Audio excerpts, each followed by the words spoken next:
The day the aliens came was sunny and clear. Screens around the world showed the same thing, a massive ship hanging in space near the moon. People gathered in homes, bars, and streets to watch. Some were scared, others were excited. Most were just shocked. Frank Miller sat in the White House Situation Room, his hands folded neatly on the table. As Earth's top diplomat, he was supposed to have answers. He didn't. "They're calling themselves the Galactic Council," said President Laura Bennett. "They want to talk." Frank nodded. "Then we'll talk." 3 weeks later, Frank stood in a room, unlike anything he had ever seen. The walls curved in impossible ways. The light seemed to come from everywhere and nowhere. 7 different alien species sat in a half-circle, watching him. "Humans," said a tall blue creature with 4 arms. "We welcome you to the greater community of spacefaring peoples." Frank took a deep breath. "On behalf of Earth, I thank you for your welcome." The blue alien was called Kalren, from a species named the Nhali. He seemed friendly. The same could not be said for all the council members. A reptilian creature with red scales and black eyes watched Frank with open distrust. "The Zelvorian delegation questions the wisdom of this meeting," it said in a cold voice. "Humans are known to be violent and unpredictable." "Known by whom?" Frank asked. "We've only just met." "We have observed your kind for some time," the Zelvorian replied. Its name was Counselor Vex. "Your wars, your weapons, your destruction of your own planet." Frank felt his face grow hot. "We have also created art, music, literature. We've cured diseases and explored our solar system. With primitive technology," Vex sneered. Kalren raised a blue hand. "We are not here to judge, but to welcome. Earth has achieved faster-than-light travel, which qualifies them for council contact." The debate went on for hours. Some council members supported Earth's inclusion. Others sided with the Zelvorians. Frank did his best to represent humanity well. When he returned to his quarters on the council station, he called Earth. "How did it go?" Admiral Grace Wong asked. Her image flickered on the screen. "Mixed," Frank said. "Some like us, some don't. The Zelvorians seem to have already decided we're trouble. Should we be worried?" Frank rubbed his eyes. "I don't know yet. How's Lily?" The screen shifted to show Frank's 8-year-old daughter. Her brown hair was pulled back in a ponytail, and her smile was missing a tooth. "Daddy, are the aliens nice?" Frank smiled. "Some of them. How's school?" "Boring. Everyone just talks about aliens now. When can I see them?" "I don't know, sweetheart. This is all very new." But 3 months later, Lily got her wish.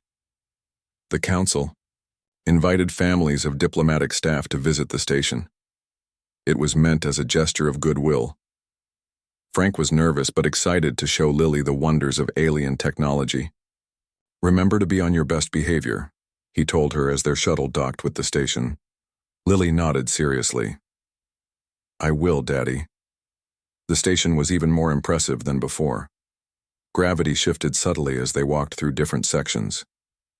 Plants from 100 worlds grew in gardens. Creatures of all shapes and sizes moved through the halls.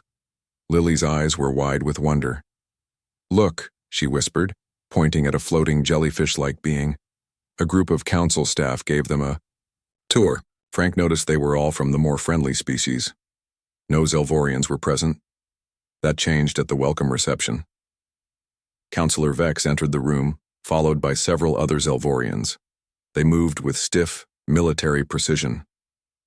"Ambassador Miller," Vex said, "and this must be your offspring." Lily stepped forward and held out her hand like Frank had taught her. "I'm Lily. It's nice to meet you." Vex stared at her hand but didn't take it. "Humans bring their young to diplomatic functions. Interesting choice." "We wanted to show that." "We come in peace," Frank said. "Family is important to humans." "So we have observed," Vex replied. "Your attachment to your young is notable." The conversation was saved by the arrival of Kalren and his own child, a small blue creature with large eyes. "Lily, this is Tal. Perhaps you two would like to visit the observation deck while the adults talk?" Under the watch of security guards, the children went to look at the stars. Frank watched them go with a mixture of pride and worry. "Your daughter seems intelligent," Kalren said. "She is. Her mother died when she was 4. It's just been the 2 of us since then. I am sorry for your loss. The bond between parent and child is sacred to the Nali as well." Over the next few days, the children became friends. Lily learned a few words of the Nali language. Tal was fascinated by human games. Their friendship became a symbol of what might be possible between species, but not everyone saw it that way. Admiral Wong called with troubling news. "We've detected unusual activity near Mars. Council ships moving in patterns our computers can't explain." "I'll ask about it," Frank promised. But he died. He did. The Council gave vague answers about standard security protocols. The Zelvorians were particularly dismissive. Then came the trade negotiations. Earth wanted medical and environmental technology. The Council wanted rare minerals and access to human culture. Most Council members were fair, but the Zelvorians pushed for military restrictions. Earth must agree not to develop weapons based on Council technology, Vex insisted. "We need to defend ourselves," Frank argued. "Against whom? We are offering protection." The debate grew heated. Other species took sides. The friendly atmosphere of the early days faded. Lily noticed the change. "Why is everyone angry, Daddy?"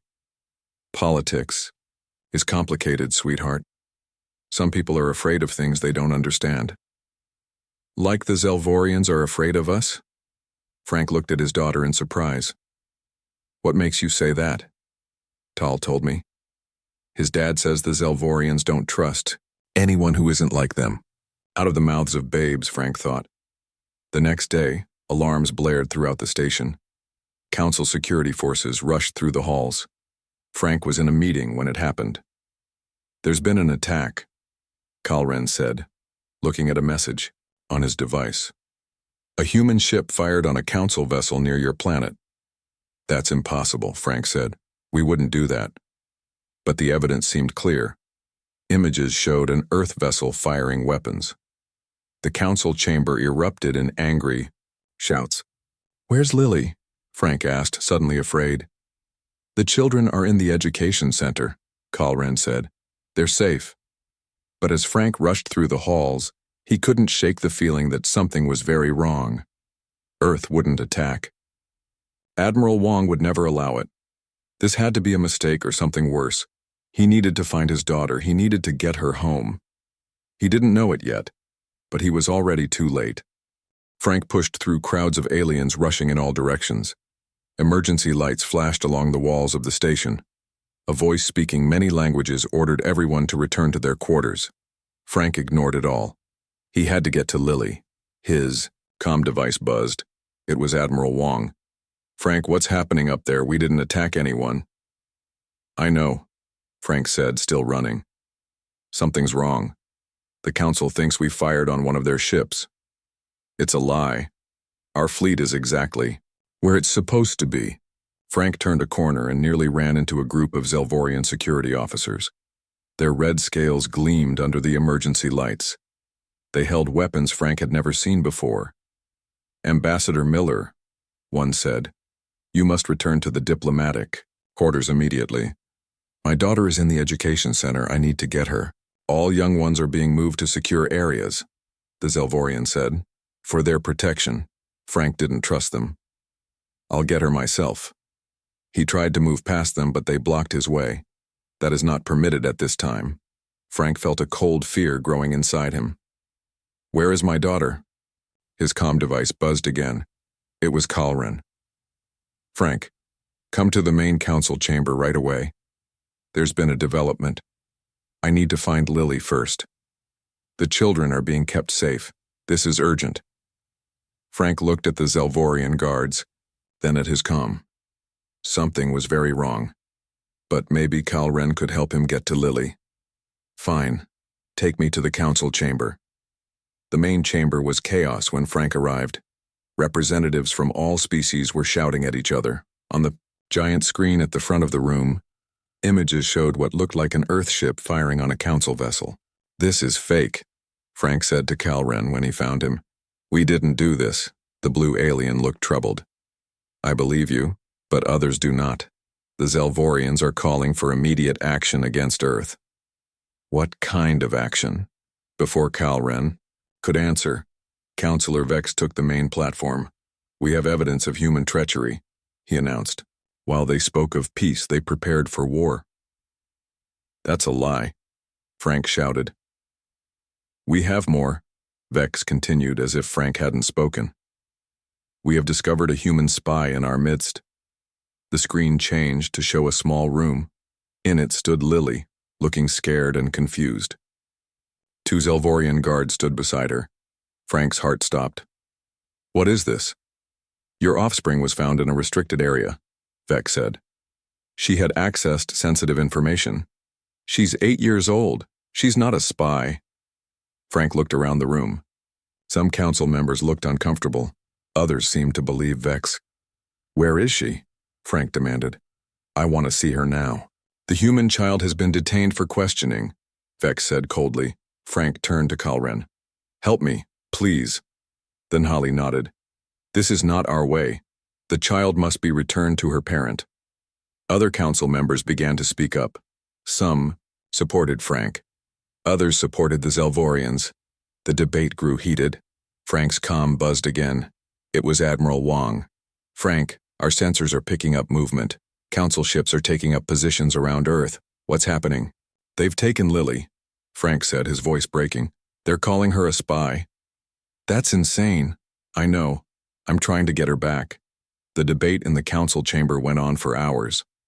Frank grew more desperate with each passing minute. Where was Lily? Was she scared? Did she know he was trying to reach her? Finally, Counselor Tekla, a tall insect-like alien, called for a vote. We must decide if the human actions constitute an act of war, she said, and what our response should be. Frank stood up. There were no human actions. We didn't attack anyone, and my daughter is not a spy. She's a child. The evidence says otherwise, Vex replied. The vote was close, but in the end the council decided that Earth had violated the peace. Sanctions would be imposed, human ships would not be allowed to leave Earth space, and the human spy would be dealt with according to council security protocols. What does that mean? Frank demanded. What are you going to do with my daughter? No one answered him directly. The meeting ended in confusion. Frank tried to follow Vex, but guards stopped him. Calren approached, looking grave. Frank, I am trying to locate your daughter, but the Zelvorians have taken control of security on the station. I need to find her now. I understand, let me help. Together they searched the station, asking everyone they met if they had seen Lily. Most avoided their eyes. Some looked afraid. Finally, a young Nahali technician whispered to them. The Zelvorians took the human child to the broadcast center. The broadcast center? Why? Frank asked. The technician didn't answer, just pointed the way. When they reached the broadcast center, guards blocked the entrance. Through the glass doors, Frank could see a crowd of council officials inside. At the center of the room was a small platform. On it stood Lily, still in her blue dress from that morning, her face streaked with tears. Lily, Frank shouted, banging on the doors. I'm here. She couldn't hear him through the thick glass. Frank turned to the guards. Let me in. That's my daughter. No humans allowed, one guard said. Frank saw Vex approach Lily on the platform. The Zelvorian held something in his hand. It looked like a small black device. What is he doing? Frank asked, panic rising in his voice. Calren's large eyes widened. No. They wouldn't. What? They wouldn't what? Frank, they're going to broadcast this to Earth. Inside the room, Vex began to speak.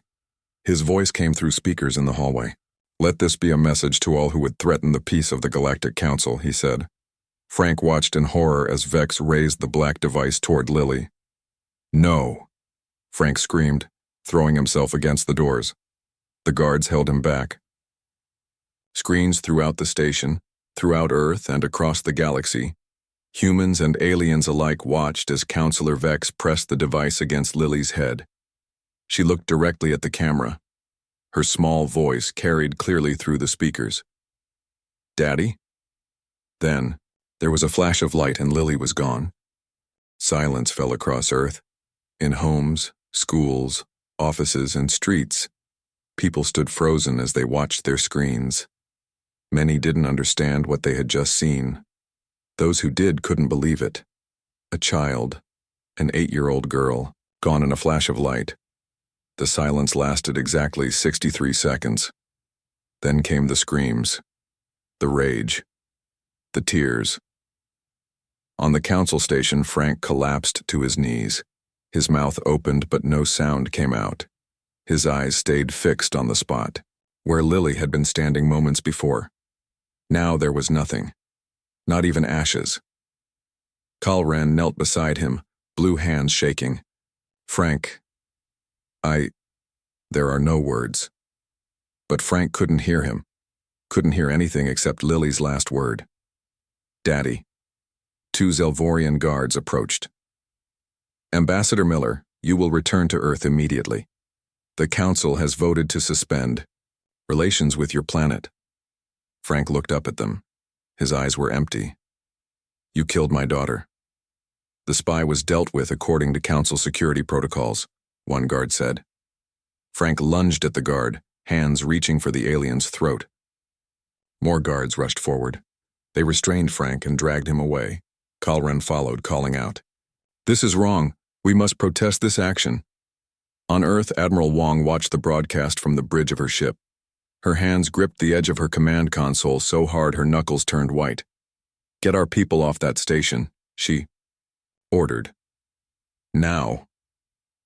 "The Council has blocked all departures," her officer said. "I don't care. Find a way." President Bennett called an emergency meeting. World leaders gathered in the White House Situation Room. Many were still in shock. "We need to respond," someone said. "How do you respond to this?" another asked. Bennett looked around the table. "They killed a child, a little girl, on live broadcast. They wanted us to see it. Why? What could they possibly gain?" Dr. Alan Harper, a top physicist who had been studying Council technology, spoke up. "They're afraid of us." Everyone turned to look at him. "Explain," Bennett said. "The technology they've shared with us. It's impressive but not as advanced as they want us to believe. And they've been very careful about what they share." "You think they see us as a threat?" Alan nodded. "The Zelvorians especially. They've been blocking us from military technology from day one. I think they realized we might catch up to them faster than they expected." "So they created a fake attack and murdered a child?" Bennett asked, her voice hard. "To justify containing us, maybe even attacking us." The meeting went on for hours. Reports came in of Council ships moving into position around Earth. No one knew if they planned to attack or just blockade. Meanwhile, Admiral Wong put her plan into action. A small stealth ship approached the Council station from the dark side. Using codes provided by Kalren, they bypassed security and docked at a maintenance port. A team led by Captain Samantha Burke entered the station. They moved quickly through service tunnels, avoiding patrols. "We're looking for Ambassador Miller," Sam told her team, "and any other humans on board." They found Frank in a cell in the diplomatic quarter. He didn't react when they opened the door. "Ambassador," Sam said, "we need to go. Now." Frank looked up slowly. "Go where?" "Home, sir. Back to Earth." "She's gone," Frank whispered. "Lily's gone." Sam knelt in front of him. "I know, sir. I saw. We all saw. That's why we need to get you home. We need you." Something flickered in Frank's eyes. "Need me for what?" "For what comes next." They made it back to the stealth ship with Frank and 12 other human staff members. As they pulled away from the station, Kalren contacted them. "Not all of us supported this," he said. "Remember that." Back on Earth, preparations were already underway. The planet went dark. All communications with the Council ceased. Military bases around the world went to highest alert. Scientists worked around the clock, studying every piece of alien technology they had. Dr. Alan Harper led a team reverse engineering Council shields and weapons. They made a mistake, he told President Bennett. They let us see too much, and humans are very good at figuring things out. Admiral Wong gathered Earth's small fleet. We don't have many ships, she told her officers, but we have something they don't expect us to have. Rage. When Frank's ship landed, he was taken straight to the White House. He looked like a shell of himself, his eyes were haunted. But when he spoke, his voice was steady. They thought killing Lily would scare us, he told the president. They thought we would back down. We won't, Bennett promised. No, Frank agreed. We won't. For 30 days, Earth was silent. The Council ships remained in orbit, watching. Occasionally, they sent messages, demanding Earth's surrender, offering false apologies for the necessary security action against the human spy. Earth didn't respond. The Council began to grow nervous. Their ships detected unusual energy readings from the planet. New structures appeared that their scans couldn't penetrate, but still, no communications came from Earth. On the 31st day, Frank Miller stood in front of a global broadcast system. His face was thinner. There were new lines around his eyes, but his gaze was clear and focused. For my daughter, he said simply. Then he pressed a button. Across every frequency the Council used, from their ships to their homeworlds, a single message appeared. Just 3 letters in the Universal Translation System. Die. At that same moment, the research stations Earth had been building revealed themselves. They were weapons platforms, hundreds of them, using technology the Council thought humans couldn't possibly understand yet. Admiral Wong's voice came over the military channel. For Lily, she said, all ships, execute Operation Vengeance. Earth's fleet moved out from hidden positions behind the moon. They weren't many, they didn't need to be. Each ship carried weapons based on Dr. Harper's discovery, a fundamental flaw in Council shield technology. As the first human ships approached the Council blockade, the aliens finally realized their mistake. They had killed a human child, and now her species was coming for them. The Council ships never stood a chance. Their shields flickered and died when hit by Earth's new weapons. Panic spread through the alien fleet as ship after ship went dark. They've found the resonance flaw, a Zelvorian commander said in disbelief. How is that possible? Their technology is too primitive. Admiral Wong's voice came through on all Council frequencies. You thought us primitive. You thought us weak. You killed a child to prove your power. Now learn what humans do when you harm our children. The Earth ships didn't destroy the Council vessels. They disabled them, leaving crews alive but helpless in space.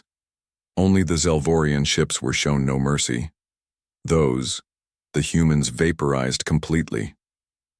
On the main Council station, Councillor Vex watched in horror as his species' proud fleet turned to dust. This cannot be happening, he said. Send a message to the homeworld. We need reinforcements. But no messages were getting through. Earth had somehow blocked all long-range communications. How did they advance so quickly? Another counselor asked. It's only been 30 days. Kalren watched the battle from his private chamber. He felt sadness, not surprise. They didn't advance, he said to himself. They were always this capable. We just couldn't see it.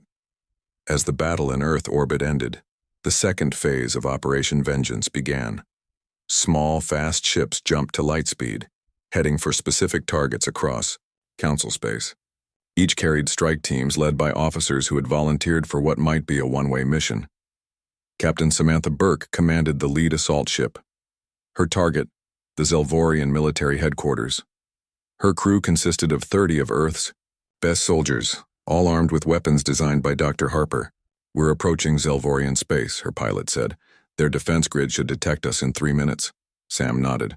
Remember, we hit military targets only, no civilians. Her crew checked their weapons. No one spoke much. They had all seen Lily die. Words weren't needed. When they emerged from lightspeed, the Zelvorian defense ships moved to intercept them. Like in Earth orbit, the alien shields proved useless against human weapons. They're sending a surrender signal, Sam's communications officer reported. Ignore it, Sam replied. Continue to target. The human ship broke through the defensive line and entered Zelvorian atmosphere.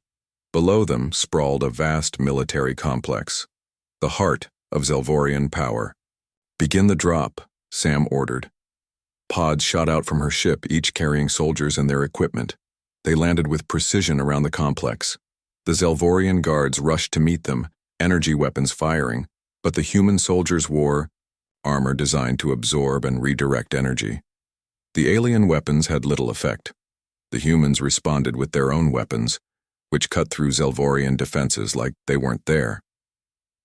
Sam led her team toward the central command building. They moved with grim efficiency, disabling security systems, neutralizing guards. They weren't reckless or angry. They were coldly, terribly focused. In the central command room, Zelvorian leaders watched in disbelief as humans breached their most secure facility. How is this possible? One asked. They were nothing. Primitives, barely out of their gravity. Well, they are demons, another whispered. The doors to the command room blew open. Sam and her team entered, weapons ready. By order of Earth Command, Sam announced. This facility is now under human control. Across Council space, similar scenes played out.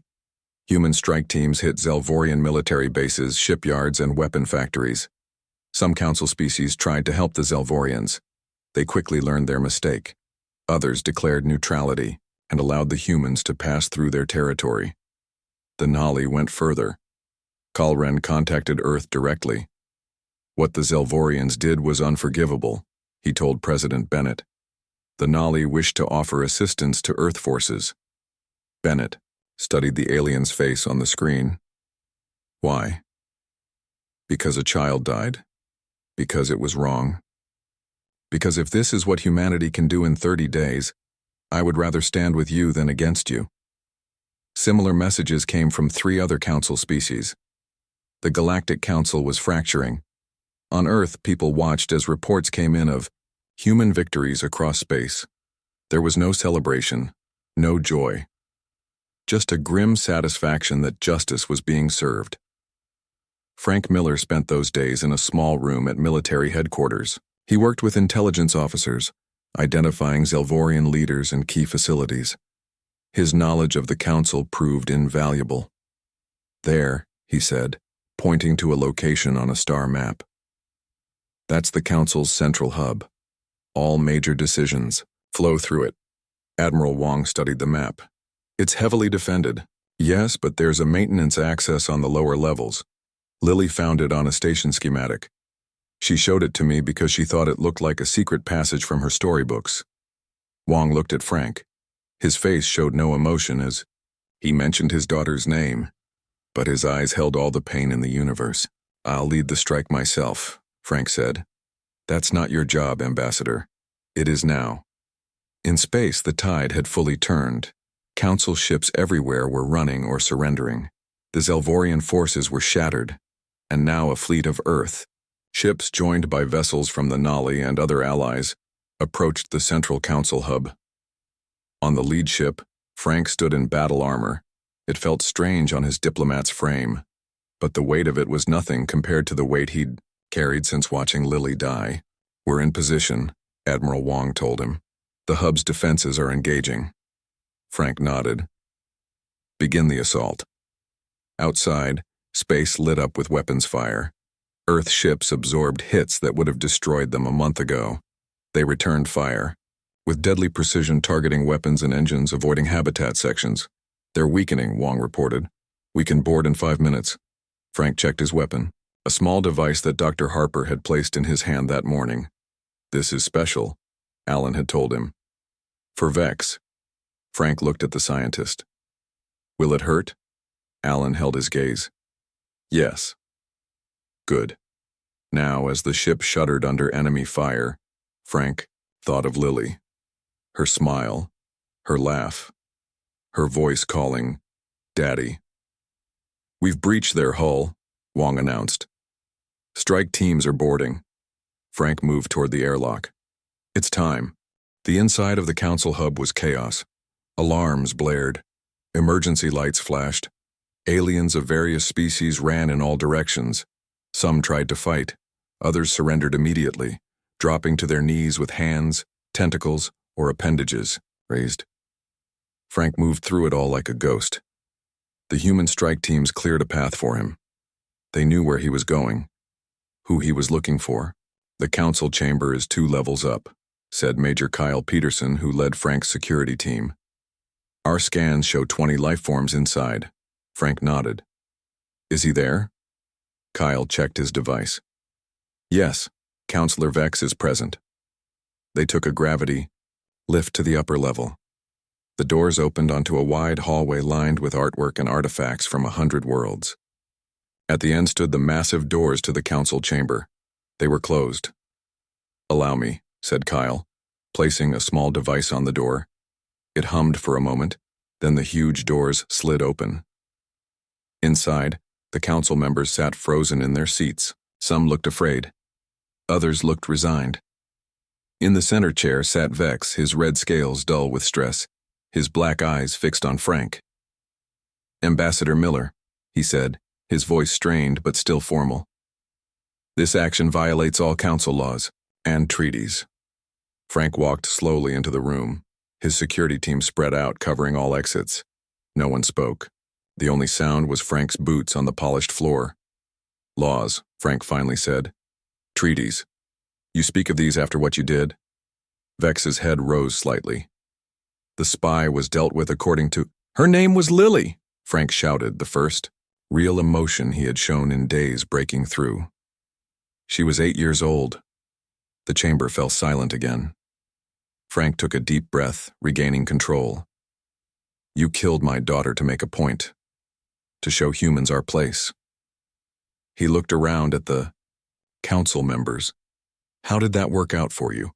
None of them met his eyes, not even Kalren, who sat off to one side, his blue skin pale with emotion. "The council surrender is now official," Vex said stiffly. "Your forces control our key installations. What more do you want?" Frank stepped closer to Vex. "I want you to understand what you've done, not just to my daughter, not just to me, but to your own people." He turned to address the whole council.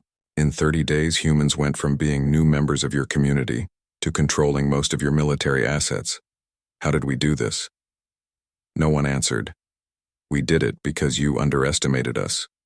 You thought us primitive because our technology looked different from yours. You thought us weak because we value compassion. You thought us divided because we have many nations." Frank's eyes swept the room. "But when you killed a human child in front of us, you learned what we really are." Frank turned back to Vex. "You wanted to contain us because you feared us, and in doing so you created exactly what you feared most." Frank reached into a pocket and took out the device Dr. Harper had given him. It was small and black, similar to the one Vex had used on Lily. Vex's eyes widened at the sight. "You would execute me? Here? Now?" "No," Frank said. "That would be too quick." He placed the device on the table in front of Vex. "This contains records of everything the Zelvorians did, the fake attack, the lies, Lily's murder. It will be broadcast to every world in council space," Vex hissed. "My people will be hunted down and killed. Your people will face justice," Frank corrected. "Those who followed your orders will be tried in courts of law. Those who spoke against you will be spared." Frank pressed a button on the device. It lit up, projecting images into the air. Lily's face appeared, smiling in a recording from before her death. "My daughter will not be forgotten," Frank said. "Her name will be known across the galaxy as the reason humanity took its place among the stars." He turned away from Vex, addressing the council again. "As of this moment, the Galactic Council as you knew it is dissolved. A new order will take its place." Counselor Tekla, the insect-like alien who had tried to be fair during the earlier crisis, spoke up. "Who will lead this new order?" "For now, Earth will," Frank said, "with those species who stood with us or declared neutrality as equals. The Zelvorians and those who supported them will have no voice until they have earned the right to be heard again. And how will they earn this right? Asked Kalren. By remembering what we choose not to forget, Frank answered. By understanding that strength comes in many forms. By learning that killing a child is never justice. 2 human security officers approached Vex. Counselor Vex, you are under arrest for the murder of Lily Miller and for crimes against humanity. Vex stood slowly, his proud bearing finally broken. As he was led away, he passed close to Frank. You have destroyed everything, Vex whispered. No, Frank replied. I've built something new from what you destroyed. In the days that followed, Earth forces established control over key council facilities. Most species accepted the new reality quickly. They had seen what humans could do when pushed too far. 1 month after the takeover, Frank stood on the observation deck of the former council hub, now renamed the Lily Miller Memorial Station. Below him, construction crews were building a new chamber, where representatives of all species would meet as equals.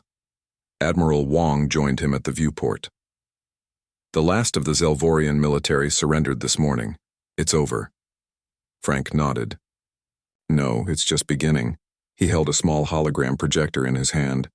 He activated it, and Lily's image appeared, laughing as she played with her Nhali friend Tal. I keep wondering what she would think of all this, Frank said quietly. She would be proud of you, Wong replied. I'm not sure I deserve her pride. We've killed many to avenge one. We've changed the galaxy to prevent it from happening again. Wong corrected him. There's a difference. Frank looked out at the stars. Somewhere out there were races humanity hadn't met yet. Dangers and wonders they couldn't imagine. Before Lily's death, humans had been cautious explorers, humble supplicants to the Council's greater knowledge. Now they were something else. Not conquerors, not tyrants, but not innocents either. From this day forward, Frank said, no child of any species will die for politics or power. Not while humans have something to say about it. He touched the glass, as if reaching for the distant stars. That will be Lily's legacy, he whispered. That will be how the galaxy remembers her. Name.